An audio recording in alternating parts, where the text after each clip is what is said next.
Fala, meu povo! Hoje a gente vai falar sobre como a história é feita. Para isso, vou usar esse livro e vou usar esse livro aqui também, chamado História e Memória. Ora, quando nós falamos em história, nós estamos falando daquilo que já passou. Contudo, aquilo que já passou, muitas das vezes, não é transmitido para o presente em totalidade.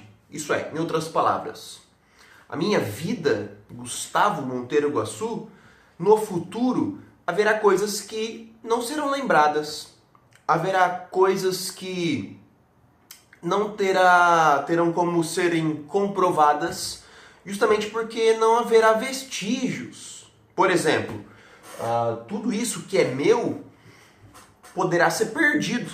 E é assim que funciona na história do mundo, na história do homem. Se tudo que o homem construiu for perdido, como a gente pode comprovar que as coisas realmente existiram? Então esse é o problema do historiador. Esse é uma das dificuldades que nós, historiadores, temos quando vamos tratar do passado, que é o quê? A ausência de vestígios. Durante muito tempo, tá, gente? Pelo menos até o século XIX, 200 anos atrás, para se criar a história, era muito comum era bem comum valorizar documentos escritos. Então, para falar sobre a história do homem, é preciso ter documentos escritos. Então, geralmente nós teríamos documentos de cartório, cartas de reis, documentos de leis, enfim. E tudo aquilo que foi construído pelo homem, que não foi traduzido em escrita, era desvalorizado. E nesse sentido, até o século XIX, então, o que se valorizava era escritas. E essas escritas, elas eram guardadas principalmente por escolhas. No último vídeo que eu postei no meu canal, no Psicolândia, inclusive segue aí, o link está no meu perfil. E também para aqueles que não me seguem no Instagram, e o vídeo vai para o Instagram e para o Psicolândia, bem-vindos aí a galera do Psicolândia. E, no vídeo de ontem que eu compartilhei, eu usei um trecho do Apologia da História, do Mark Bloch, a qual ele comenta, por exemplo, se você fosse um general e tivesse vencido uma batalha, você vai escrever no seu diário. Como ele é o general, ele vai valorizar a sua escrita. E nesse sentido, ele irá guardar a sua escrita porque ele foi vencedor. Então é interessante pensar essa dinâmica de que até o século XIX a história era ligada a feitos militares, a grandes homens, a homens poderosos, homens políticos. E esses homens que têm poder determinam o que será guardado ou não. Então o que chega até nós hoje no presente, a maioria das vezes, o que chega a nós até o presente, pelo menos até o século XIX, foi escolhido a dedo. Então isso aqui a gente vai levar para o futuro, e aquilo ali não. Interessante pensar que a história ela é inacabada. O que me vem... Deixa eu só lembrar aqui. O que me vem, agora lembrei. Esses dias, semana passada, eu havia assistido um podcast.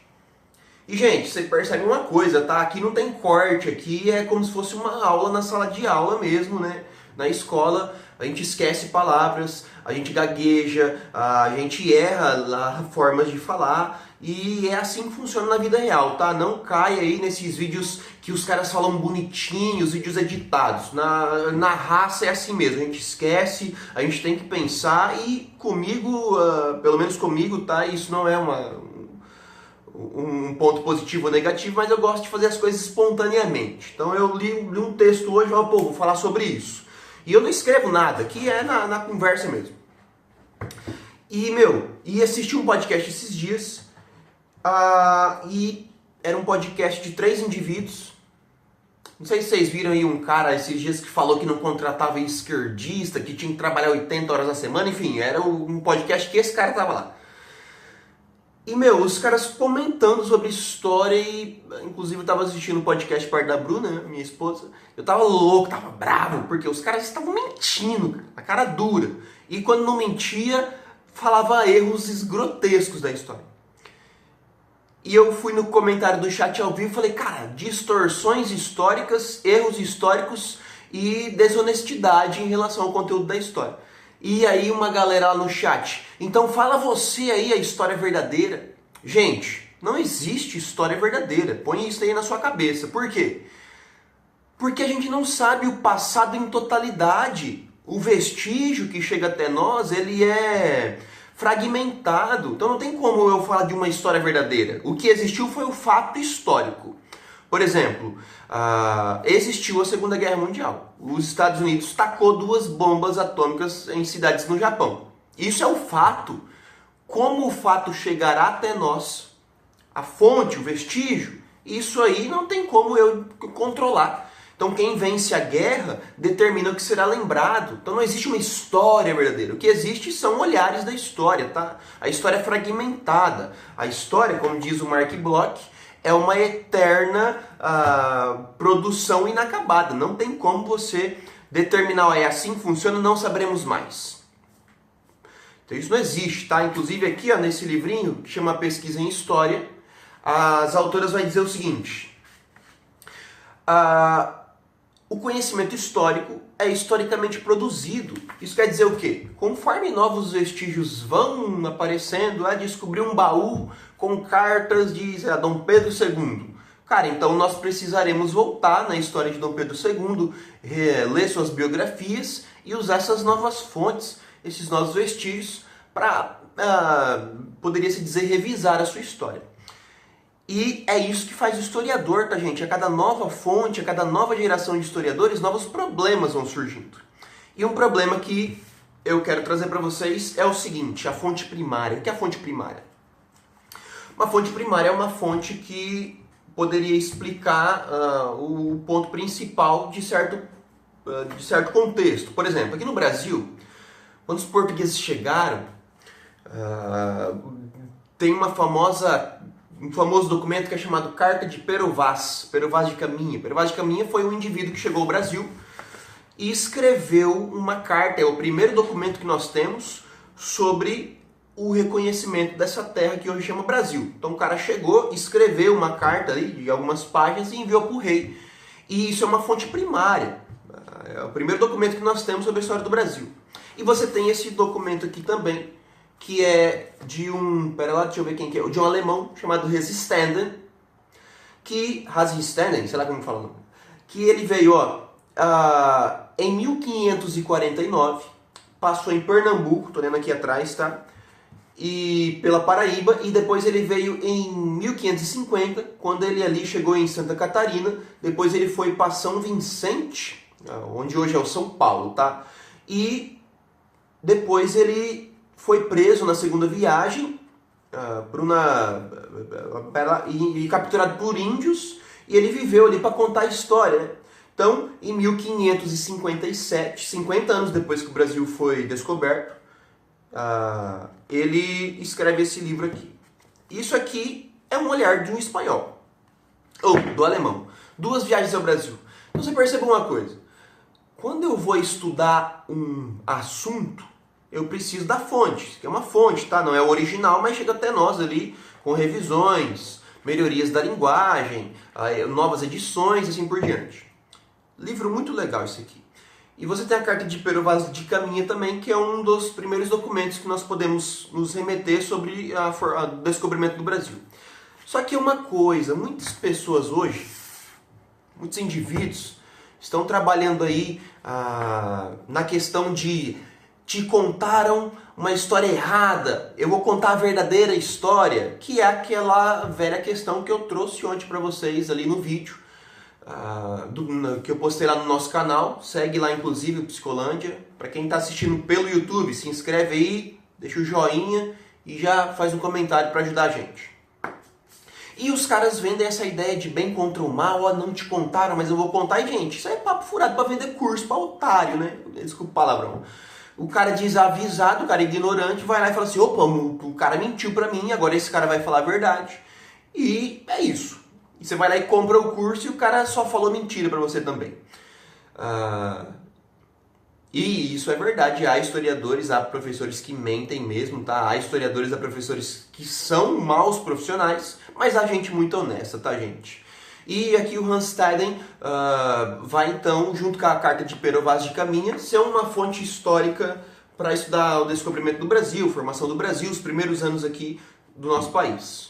Ora, eu não posso pegar esse documento e ver como uma verdade absoluta. Por quê? Porque esse documento foi escrito no século XVI e ele é uma representação da mentalidade daquele momento. E vamos lembrar que os povos originários, os povos indígenas do Brasil, não tinham escrita. Então os povos indígenas não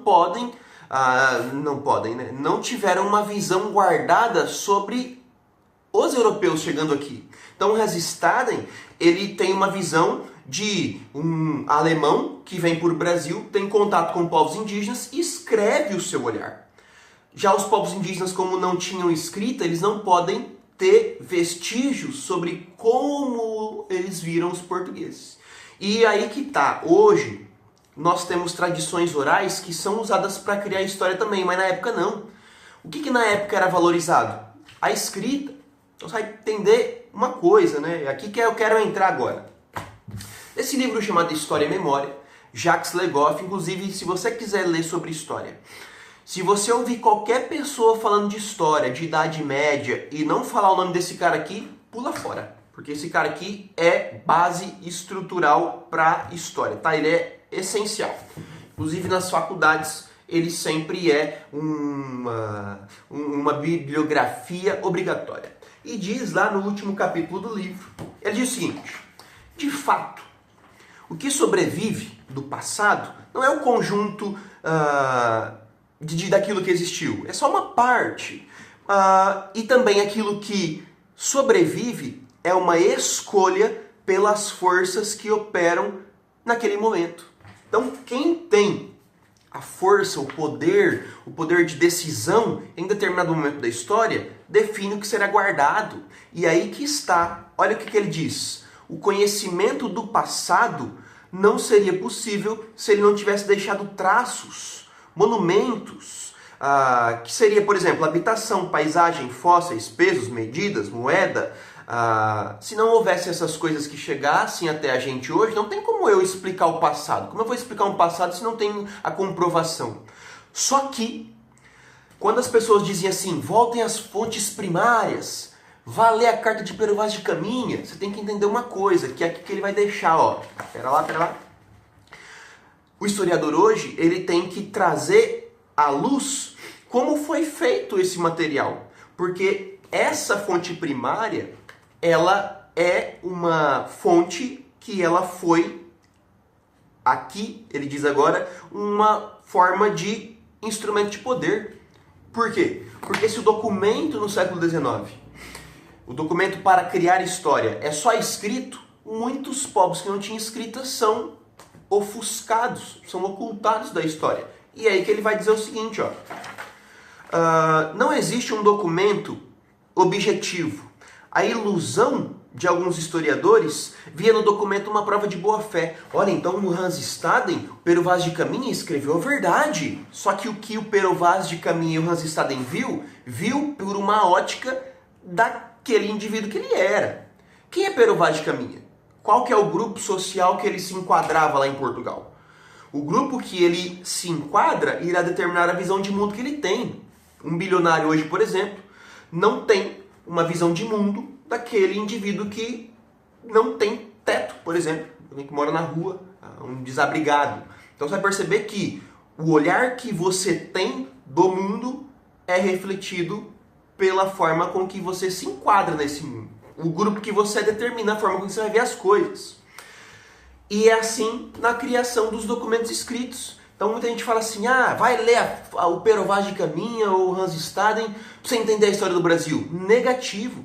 Primeiro você precisa entender quem que é esse cara que está escrevendo, qual que é o contexto que se escreve essa obra, quem mandou o cara escrever, para determinar a condição do documento. Ó, o documento não é qualquer coisa que fica por conta do passado, ele é um produto da sociedade daquele momento.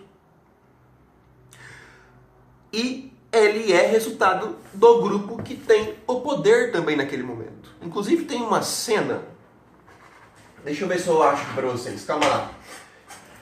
É uma cena do filme 300. Pera lá, vamos pro YouTube. Para fechar esse vídeo, tá, gente? Inclusive, se você gostou do assunto, deixa o link, ó, deixa um comentário aí e tal. Pera lá. Filme 300. Opa, calma lá. Vou mostrar para vocês aqui. Esse é muito legal.